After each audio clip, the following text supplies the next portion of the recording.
লীগের মহাসচিব, যিনি বিগত 17টি বছর রাজপথে আধিপত্যবাদ সম্প্রসারণবাদের বিরুদ্ধে সুউচ্চ কণ্ঠে বক্তৃতা রাখতেন, জীবনের ঝুঁকি নিয়ে লড়াই সংগ্রামে রাজপথে লিপ্ত ছিলেন, বাংলাদেশ মুসলিম লীগের মহাসচিব জনাব কাজী আবুল খায়ের।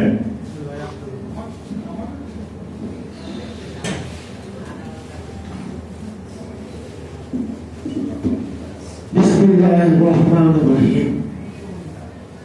अल्हम्दुलिल्लाह नहमदुहु व नस्तईनुहु व नस्तगफिरुहु व नऊज़ु बिल्लाहि मिन शुरूरि अनफुसिना व मिन सय्यिआति अमालिना। मन युह्दिहिल्लाहु फला मुदिल्ला लहु व मन युद्लिल्लाहु फला मुदिल्ला लहु व मन हादिया लहु व नशहदु अन ला इलाहा इल्लल्लाहु वहदहु ला शरीका लहु व नशहदु अन्ना मुहम्मदन अब्दुहु व रसूलुहु। ফরম সন্দেহ সভাপতি, আজকের এই মহতী অনুষ্ঠানের সম্মানিত প্রধান অতিথি, বিভিন্ন রাজনৈতিক দলের সম্মানিত নেতৃবর্গ, মুসলিম লীগের নেতা কর্মী,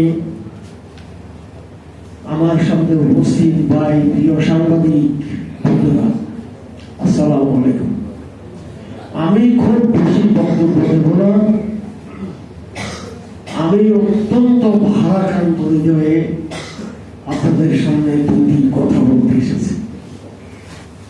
মুসলিম লীগের উপর সকল বক্তাই অনেক গুরুত্বপূর্ণ বক্তব্য ইতিমধ্যেই আপনাদের সামনে দিয়েছেন, আপনারা শুনেছেন।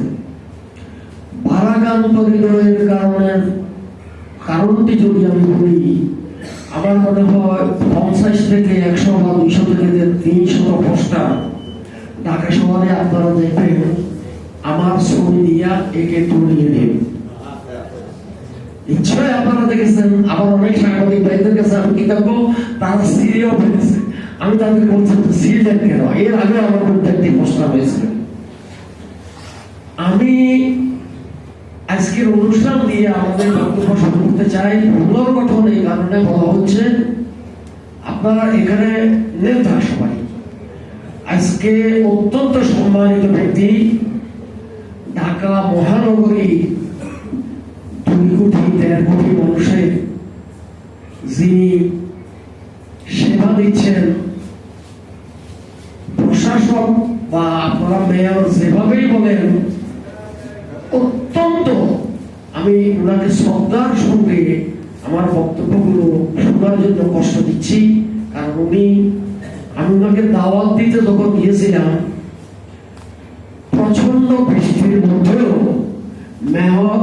প্রশাসক মহোদয় মানে আমাদের সালাম পায়। অত্যন্ত প্রবীণ রাজনীতিবিদ, বীর মুক্তিযোদ্ধা, সংগ্রামের অগ্রগাতারের যে শরীরগুলোকে আমরা পেয়েছিলাম, মানুষকে ঢাকা শহরে আমরা খুঁজে বের করতে পারলে আমরা সালাম থেকে বের করতে পারবো। ওনাকে অক্টোপাসের মতো ওনার অফিসে, মেয়র অফিসে ঘেরাও করে রাখছে। উনি শুধু এই 4 দিন বা 3 দিন আগে উনি শুধু দস্তখত করতেছেন, উনি খবর নিচ্ছেন, ওই ঘরের কি অবস্থা, ওইটার কি অবস্থা। এটা আমার কাছে খুব ভালো লেগেছে যে জীবনটাই হবে, আমরা চিরকাল কেউ বাঁচব না, আমাদের সব লোকেরাই চলে গেছে, আজকে কেউ নেই। আপনারা জানেন, পুনর্গঠনের সংকটের প্রশ্ন ছিল। আমি অতীতে ফিরে যেতে চাই, এখানে ফিরে যেতে চাই।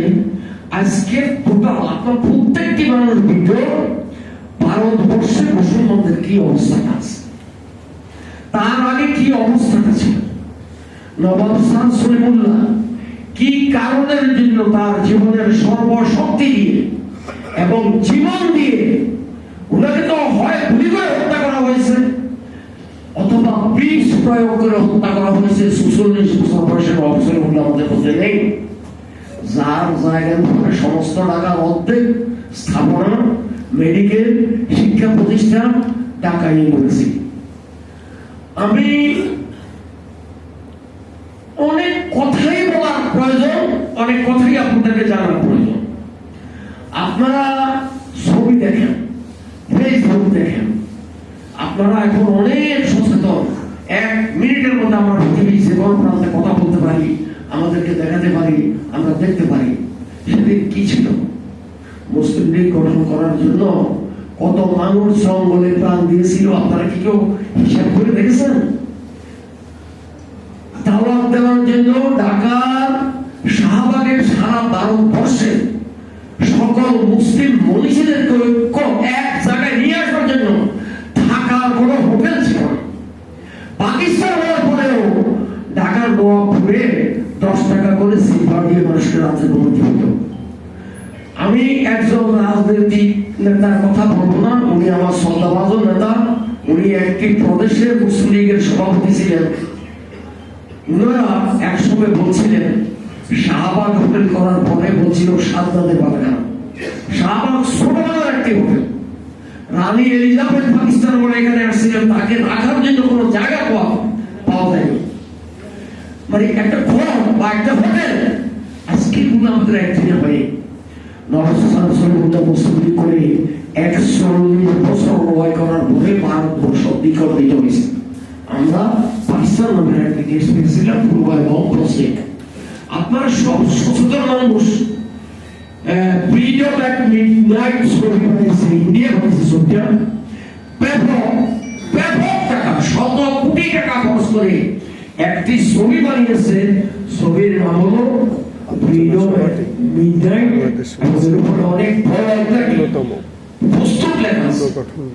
গান্ধী পরিষ্কার করে বলেছিল, ভারতকে বিভক্ত করার আগে আমাকে বিভক্ত করে দাও। প্রকাশ্যে বলেছে।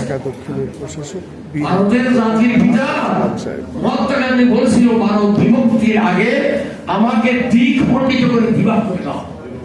জওহরলাল নেহরুর ভূমিকা ছিল সেদিন চরমভাবে আমাদের স্বাধীনতার বিরুদ্ধে। 1947 সালে পাকিস্তান নামের রাষ্ট্র হলো, কিচ্ছুই ছিল না। সালাম ভাই প্রবীণ নেতা, সেবক, এবং তার জীবনটাই মুক্তিযুদ্ধের সময়। তার বয়স কত হবে আমি জানি না। আজ পর্যন্ত আমি সালাম ভাইকে 40 বছর থেকে ব্যক্তিগতভাবে চিনি।